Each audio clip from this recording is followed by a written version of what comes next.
कल प्रतापपुर विधानसभा के रघुनाथ नगर, गोविंदपुर और केरता का मैंने दौरा किया और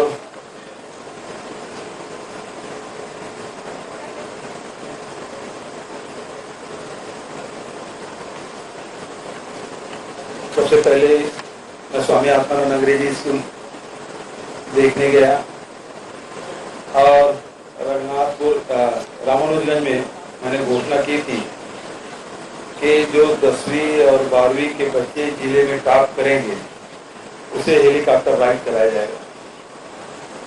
और वहाँ स्कूली बच्ची क्लास 2 की जो बच्ची है उसको पता चल गया कि हेलीकॉप्टर में घुमाएंगे। उन्होंने जिद पकड़ ली कि मैं भी क्लास में टॉप की हूँ, मुझे भी हेलीकॉप्टर में घुमा। कल उन बच्चों को 4 बच्चों को हेलीकॉप्टर राइड कराया। उस बच्ची के जो आत्मविश्वास है निश्चित रूप से उसे बहुत आगे ले जाएगा। मैं उन्हें बधाई देता हूँ, शुभकामना देता हूँ। ऐसे ही हमारे बच्चों में आत्मविश्वास बढ़ना चाहिए। उसके साथ तहसील कार्यालय भी रघुनाथ नगर में राजस्व प्रकरण की जानकारी ली। वहाँ मैंने पाया कि जो अभिलेख दुरुस्ती का काम है, बंटवारे का काम है, वो ठीक चल रहा है, लेकिन पटवारी की शिकायतें वहाँ के भेंट मुलाकात के दौरान मिली, तो उसके बाद मैंने वहीं तत्काल कार्रवाई। यहाँ जो सबसे ज्यादा लोगों को जो लाभ मिल रहा है वो राजीव गांधी किसान न्याय योजना का है। खेती के प्रति लोगों का आकर्षण बढ़ा है, रकबा भी बढ़ा है और उत्पादन भी बढ़ा है। उसका लाभ आम जनता ले रहे हैं। उसी प्रकार से भूमि श्रमिक न्याय योजना हमने नई शुरू की है और इसका भी लाभ मिलने लगा है। इसे प्रचार प्रसार करने की और आवश्यकता है। रघुनाथ नगर में कॉलेज खोलने की मांग की मैंने उसकी घोषणा की।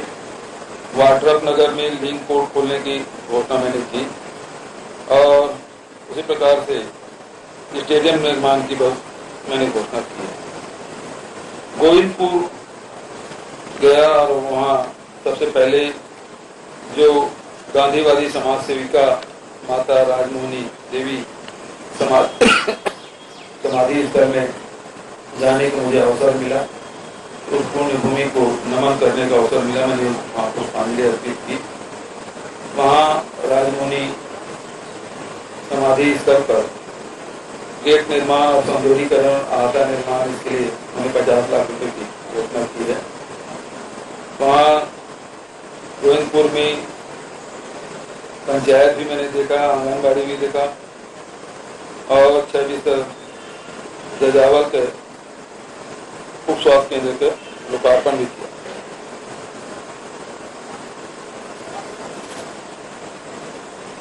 क्योंकि यहाँ वन भूमि अधिक है, गांव में राजस्व भूमि कमी कारण से गौठान निर्माण राजस्व भूमि में नहीं कराया जा सकता, क्योंकि उपलब्ध नहीं है।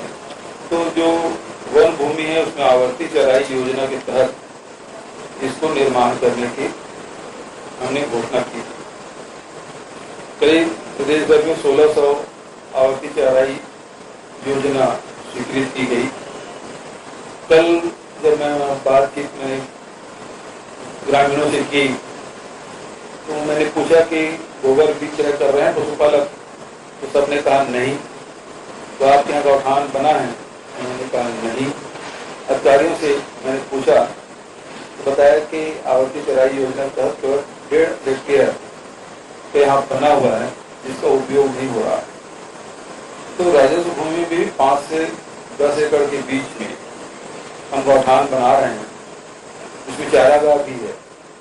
और यहाँ जब वन विभाग हमारे छत्तीसगढ़ में आप देखेंगे 44% जो भूभाग है वो जंगल का है।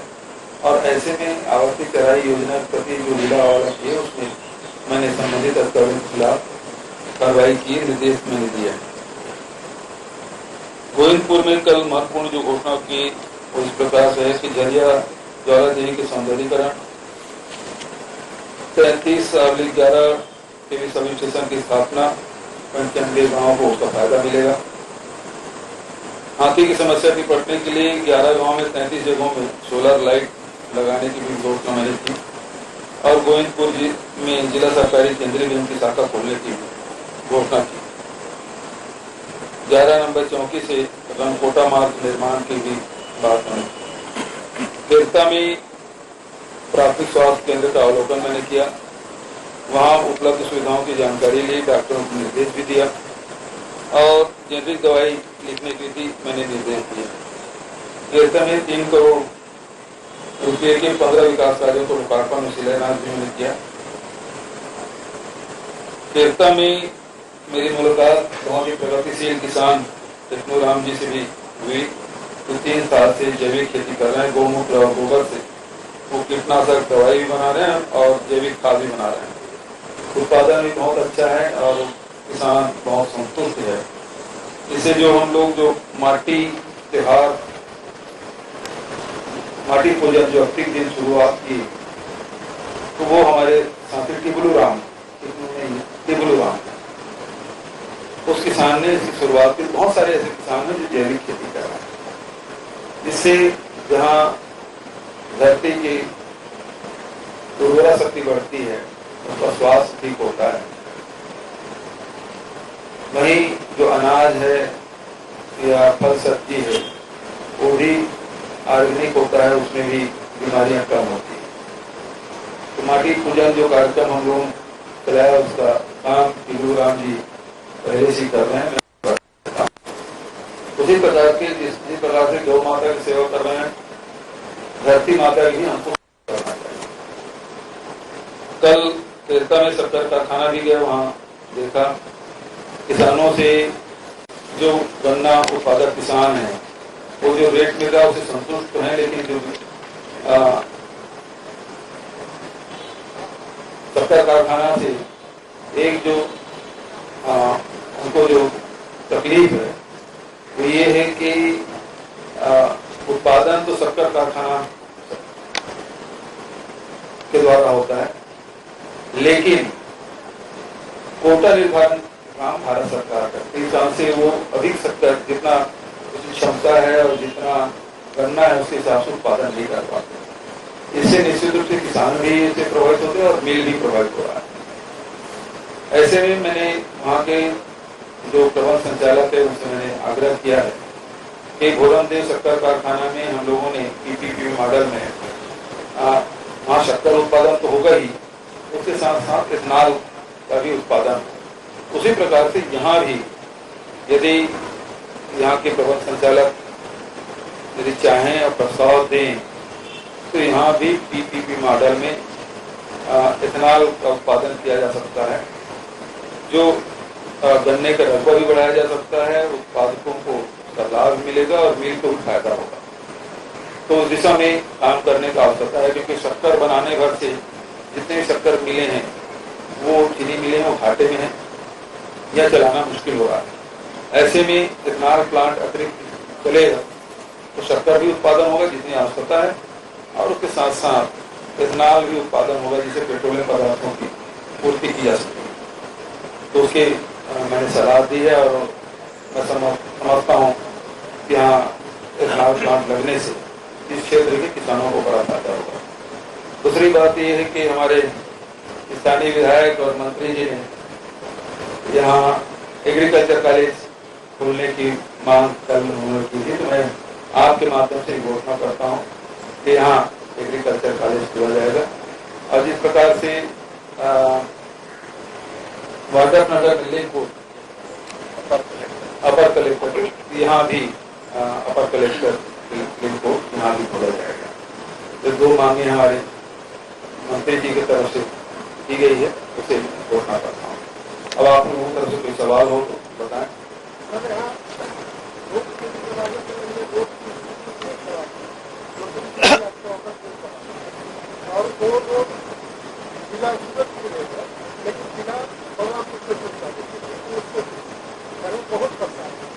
और आपके आने से पहले उनको पूरा से 10 रुपये इतना छोड़ दिए, बड़ा दिक्कत है। नहीं, सड़कों के लिए कोई राशि की कमी नहीं होगी और उसके लिए भी मंत्री जी मुझे बता चुके हैं, सड़कों के लिए कोई कमी नहीं होगी, पैसा देंगे और बढ़िया सड़क बनेगी। वित्त विभाग का मतलब पहले के यहाँ प्रस्ताव चला गया है, वित्त विभाग में है, वित्त प्रस्ताव चला गया है, वित्त विभाग में है और उसी जैसे मैं स्वीकृत करूँगा। एक सवाल ये पूछा सर, प्रतापो के सर प्रतापो के लास्ट में जो 3 दिनों में सब है रामानुज में जल्द सूरजपुर अलग और अब्दुल्लापुर अलग, तो सूरजपुर जिले में तीनों में पीडब्ल्यूडी सूरजपुर उसको देख लेते हैं, उसका मतलब काम करने में जो दिक्कत आ रही है, हमारे कलेक्टर साहब भी हैं, एसीएस साहब भी हैं, इसको देख लेंगे और असुविधा न हो इस बात पर ध्यान रखेंगे। अभी एक और बात मैं कहना चाहता हूँ कि छोटी छोटी शिकायतें आम जनता से आती है और उसका निराकरण नहीं होने से निश्चित रूप से सरकार की छवि में उसका प्रतिकूल प्रभाव पड़ता है और इसलिए अब जो हम कॉल सेंटर भी खोलेंगे और इसका लाभ आम जनता को मिलेगा, शासन प्रशासन में फसावट आएगा और गुड गवर्नेंस के लिए बहुत जरूरी है कॉल सेंटर ऑनलाइन भी शिकायत लोग कर सकेंगे, उसका निराकरण भी होगा। एक बहुत अच्छी बात है, आपने पानी की जो बात करते हैं, पानी होती है, ये बहुत जमीन के स्तर की बात है जहाँ लोगों को सही पता है, लेकिन अभी यहाँ जितने मुख्य नाले हैं उसमें से पानी निकाला जा रहा है 4 से 5 फीट, वो लोग खोलते जा रहे हैं, जिससे जो जल स्तर और नीचे चला जाता है। उसे रोक लगाए, देखें किस प्रकार से शिकायतें आ रही है तो इसको रोका जाना चाहिए, जहाँ भी अगर जो थाना उसमें कड़ाई से कार्रवाई हो और वाटर रिचार्जिंग के लिए निश्चित रूप से जितने भी हमारे जितने नाले हैं उसमें वाटर रिचार्जिंग करें, नदियों में भी टाइप वाल यदि किया जा सकता है उसे किया करना चाहिए और गाँव में तालाब की संख्या बढ़े ताकि हम सरफेस वाटर का उपयोग ज्यादा से ज्यादा कर सकें। एक और जो कल 2 बातें हुई, एक तो पहले जो नक्सलियों ने कुछ पर्चा वहाँ फेंका है जिसमें उन्होंने बातचीत करने की शर्त रखी है। मैं स्पष्ट कर देना चाहता हूँ कि पहले ही मैंने कहा है कि नक्सली भारत के संविधान पर विश्वास व्यक्त करे, उसके बाद किसी भी स्तर पे और किसी भी मंच पे बात की जा सकती है। तो सबसे पहले जो मेरी शर्त है कि भारत के संविधान पे विश्वास व्यक्त करते हैं या नहीं करते। जैसे जो भी बात करने की चर्चा, ये नहीं कहा जा सकता ये जो नक्सली है इन पर कार्रवाई की जाएगी, आप तो अपना रास्ता छोड़ो, नहीं तो हम आपको नहीं सकते। अभी आपने देखा 3-3.5 सालों में नक्सली अब सिमट के रह गए हैं। थोड़े बीजापुर और नारायणपुर इलाके में जो अबूल मार का एरिया है वहीं तक सिमट के रह गए हैं। बचत जगह पूरी खाली करा ली गई है और वहाँ निर्माण कार्य भी सुशासन की योजनाओं का लाभ वो लोग ले रहे हैं, चाहे वो शिक्षक हो, स्वास्थ्य हो, चाहे रोजगार मूलक कार्य, वो सारे कार्य संचालित हो रहे हैं जिससे आम जनता का रुझान, मतलब हमने जो नीति अपनाई विश्वास, विकास और सुरक्षा, और इसके तहत चलते हुए विश्वास पहले हमने जीता, चाहे खारिज फैक्ट्री को पट्टा देने की बात हो, चाहे जमीन वापसी की बात हो, चाहे शिक्षा, स्वास्थ्य और रोजगार के काम जो हमने कराए, उसके कारण से लोगों के जीवन में बड़ा परिवर्तन आया है और इसके कारण से नक्सली बहुत पीछे चले गए हैं, उसकी भर्तियां भी बहुत कम हो गई। तो अब भारत के संविधान पर विश्वास व्यक्त करे, बातचीत करने की तैयार है, फोर्स तो अपना काम कर रही है, उस पर आक्रमण होगा तो छोड़ेंगे काम। और पिछली सरकार में आपने देखा होगा कि कैंपों में हमला होता था, नक्सली कैंप में हमला करते थे। अब हमारे जो जवान हैं वो आमने सामने लड़ाई कर रहे हैं, उसको घेर के या तो सरेंडर हो रहे हैं या वो फिर मारे जा रहे हैं, तो ये सामने लड़ते हैं। तो इस बात की खुशी हमें है कि हमारे जो जवान हैं वो केवल कैंप में शहीद नहीं हो रहे हैं, लड़ के शहीद हो रहे हैं और मार रहे हैं, इसका हम पीछे हटे। तो हम उसमें और जितने कैंप खुले हैं, पहले तो बफर जोन में खुलता था, अब तो उसके मांग में जाके खुला है, चाहे मीरपा की बात करें, चाहे सिरगेर की बात करें, और जितने भी कैंप खुले हैं वो कोर में एरिया में कैंप खुले हैं। तो इसके कारण से पहले लोग सड़क यदि बनाई जाती थी तो लोग समझते थे कि ये फोर्स के लिए आने जाने के लिए बना है, या कैंप खुल रहा है तो हम लोगों को मारने के लिए आ रहे हैं। अब उल्टा हो रहा है, अब लोग डिमांड कर रहे हैं कि कैंप खुलना चाहिए। अब लोग डिमांड कर रहे हैं कि हमारी सड़कें बननी चाहिए। ये परिवर्तन आया है 3.5 सालों में।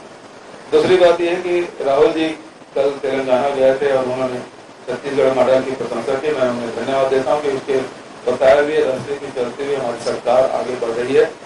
और चाहे ऋण माफी की बात हो, चाहे राजीव गांधी किसान न्याय योजना की बात, पूरे देश में सबसे ज्यादा यदि किसानों को कीमत मिल रहा है तो छत्तीसगढ़ में मिल रहा है। बहुत बहुत धन्यवाद।